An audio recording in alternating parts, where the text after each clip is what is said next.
Doctor check up করে সাক্ষ্যদেব বাবুকে বলে এরপর স্ট্রেসের কারণে এই অবস্থাটা হয়েছে। এই কথা শুনে সবাই চিন্তায় পড়ে যায়। এদিকে দেখা যাবে রূপার এই অবস্থা শুনে সূর্য সোনাকে কথা শোনায়।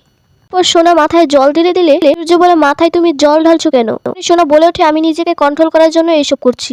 এটা বলে আমি তুমি চারু সবসময় ভালো থাকবো, দেখো এসব ভালো লাগছে না, প্লিজ বাড়ি চলো। কথা শুনে সূর্য সোনাকে নিয়ে বাড়ি চলে যায়। ওদিকে মিশকা রূপার কাছে এসে নিজের পরিচয় দেয়।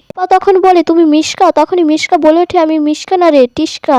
সব কথার মধ্যে মিশকা তখন থেকে রূপাকে আলাদা থাকতে বলে, দীপার মেরে ফেলার হুমকি দেয়। কথাটা শুনে রূপা অনেক ভয় পেয়ে যায়। এরপর সেখান থেকে মিশকা চলে গেলে সাক্ষ্যদেব বাবু আর দীপা সেখানে এলে তখন বলে আমাকে বাড়ি নিয়ে চলো। ডক্টর বলে আপনাদের ফর্মালিটিস স্প্লিট করে ওকে বাড়ি নিয়ে যান। রূপা বাড়ি ফিরে এলে সাক্ষ্যদেবকে ফোন করে। তখন ফোন করে বলে আমি জয় বন্ধু বলছে, ওকে একটু ফোনটা দিন না। সাক্ষ্যদেব বাবু বলে ওঠে ওর শরীরটা এখন খারাপ, বরং পরে ফোন করো। এই কথা শুনে রূপা ফোনটা আমাকে দাও, জরুরি কোনো ইনফরমেশন আছে। সাক্ষ্যদেব বাবু রূপাকে ফোনটা দিলে রূপাকে দীপার থেকে দূরে থাকার হুমকি দেয়। দীপা রূপাকে বলে তোমার জন্য কি বানিয়ে নিয়ে আসবো বলো। তখন বলে ওঠে আমার থেকে দূরে থাকুন, চলে যান আমার সামনে থেকে। কথা শুনে মিশকা খুশি হয়ে ফোনটা কেটে দেয়। সাক্ষ্যদেব বাবু রূপাকে বলে অলির মতো হয়ে যেও না।